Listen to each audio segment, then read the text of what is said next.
Привет всем, кто любит экспериментировать и воплощать свои идеи в жизнь. В эфире «Зеркальце». Давайте вместе попробуем перекроить наше представление о старых вещах. Взглянем на них как художник на палитру или скульптор на глину. Если вы помните, в прошлой программе я вас познакомила с настоящими генераторами дизайнерских идей – Маша и Настя.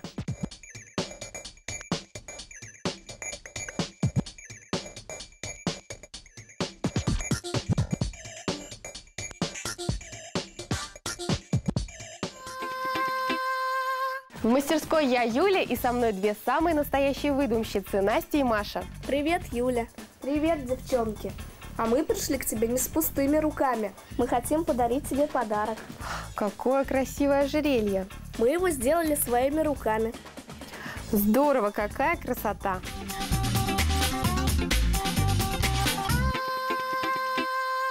Переделывать сегодня ничего не будем, просто соберем отдельные детали в одно единое целое. Основой нам послужит вот эта цепочка. В принципе, это может быть что-нибудь другое. Шнурок, ленточка или что-то еще.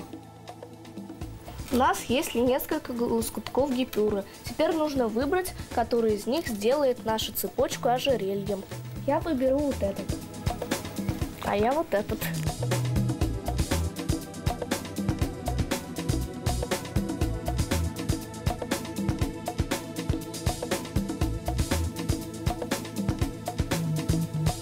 То, что у нас получится, дизайнеры называют бип-колье. Или чокер. Вообще бип-колье можно перевести как нагрудник или слюнявчик. Чтобы не смешить наших модниц, дизайнеры называют это украшение просто бибы. А чокер переводится как маленькое ожерелье. Кажется, эти украшения только недавно начали входить в моду, но история у них очень долгая и благородная. В Древнем Египте их ткали из золотой нити, украшали драгоценными камнями и жемчугом. Колье символизировало солнце и поклонение языческому богу Атону.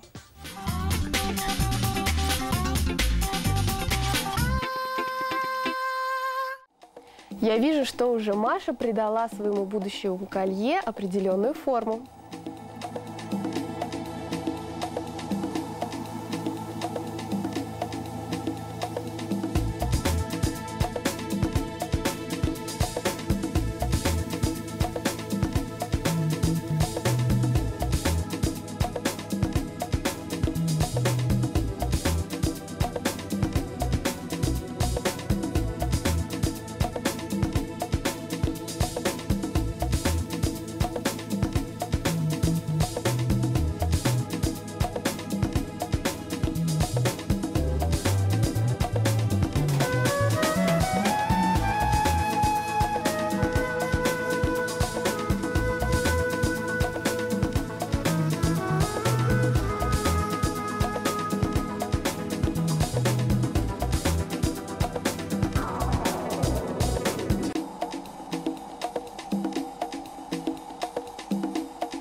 Маша приступила ко второму этапу. Начала пришивать цепочку к гипюру.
Как раз за самую кропотливую работу мы сейчас и возьмемся.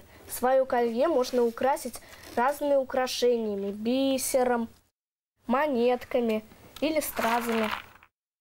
Главное, чтобы в этом были вкус и гармония. Кстати, о гармонии. Если вы решили надеть такой нагрудник, то лучше отказаться от других аксессуаров или украшений. Одно такое бип-колье может украсить простую одежду, такие как джинсы с водолазкой.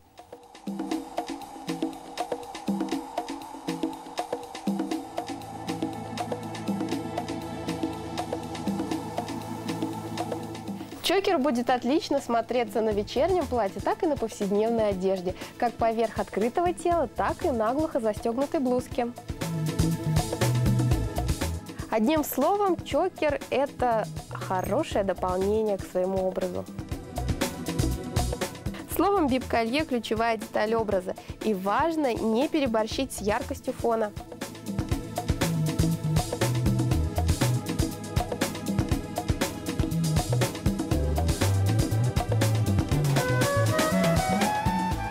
Давайте посмотрим на результат. Что у нас получилось?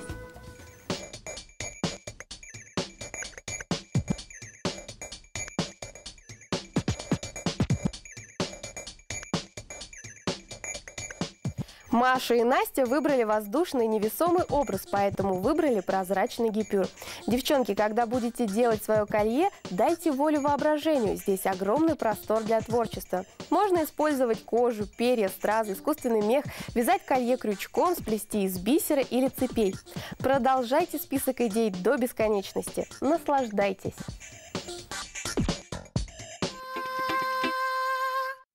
Говорят, фантазия не строит новое, а перестраивает старое. Ищи необычное в обычных вещах. Новые тропинки для воображения мы протопчем в следующем зеркальце. Пока! Пока! До свидания!